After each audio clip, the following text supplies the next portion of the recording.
In this video, I will show you a realistic daily Chinese study plan that actually works even if you only have 15 to 30 minutes a day. So let's clear one thing up first. You do not need 2 hours a day, perfect discipline, or motivation every morning. What you need is a repeatable routine.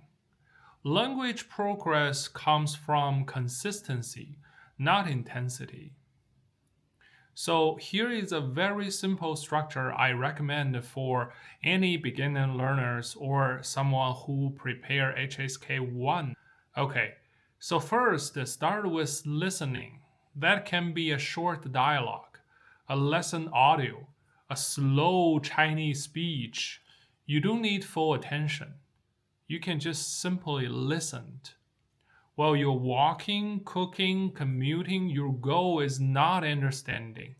It's something called language exposure to cultivate your language sense. Even bad listening counts. Like if you're doing something and just listening without paying attention, that's called passive input.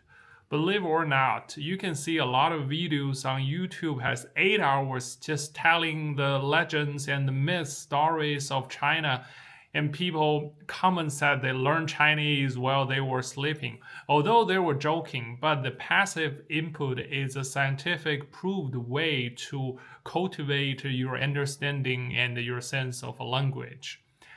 But that's not enough for sure. Next, spend a short time actually looking at the language. This is where you read the dialogue, check the pinyin, and confirm the meaning of a dialogue or sentences. Don't overthinking grammar. I know grammar is critical, especially for the second language acquisition after you're adult. Your brain does not function as a teenager, as a baby, that you can naturally learn a language like your mother tongue.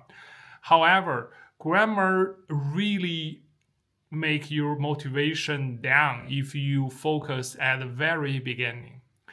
When you read or listening, just ask 2 questions. What does this sentence mean? When would someone say this? I think the second one is even more important. So when you understand the meaning of the whole sentence, when you understand the context when the sentence will be used, you are one step forward and halfway into the sense of the language. Now we talk about listening and reading, but we have optional for someone who really want to pursue the language. That's writing. It's optional, especially for beginners as a HSK1 learner or just someone just want to start Chinese learning. If you're tired already, skip it. If you have energy, write 2 or 3 characters per day. You can check my YouTube channel has a 3-minute lesson which I uploaded about 30 to 40 3-minute short calligraphy lessons. You can just write them for fun. Because even for today, even for students who took Chinese after 3 or 4 years in my classes, they still use the word draw when they say write a character. So in many of their mindset or their feelings, character is just like drawing a picture, which is true for many cases, especially for the beginner levels when you learn some of the most pictorial characters of the Chinese character bank. Or alternatively, you do not want to write, and like I mentioned in my last video, writing is not a popular thing in China. I've lived in China for 20 years in the past, and I still spend 3 months in China every year. And for the past year, I wrote probably 3 times all my names. That's all I need to write using a pen or pencil for the 3 months life in China. However, if you still want to have some optional output instead of writing, type. Type some example sentences, simple sentences after you learn the pinyin. So It will give you the ownership of the learning, which help you to boost your motivation, which is super important for a busy daily life. So this is not about perfection. It's just about the connection. So you don't need to do everything every day for sure. Here is a realistic week. Some days listening only. Some days listening plus writing. It's like you're doing workout. You don't do leg day every single day, but sometimes you need to combine the arm and leg, sometimes cardio, sometimes muscle. That's the same way for your brain.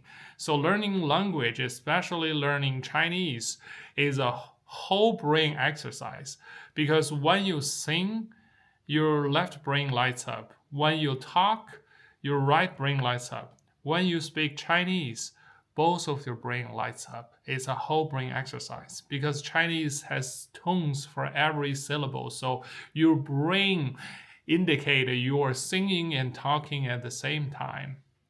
So of course, for 1 or 2 days of the week, you can do some light review or writing or typing.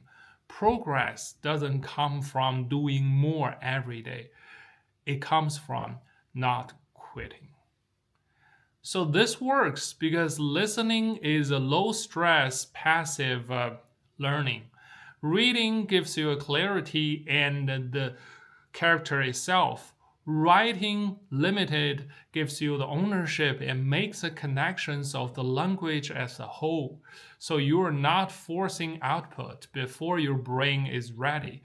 That's how people stay consistent for months, not weeks. If you want a system that already follows this structure, that's exactly how my lessons are built on the website, funchinese321.com.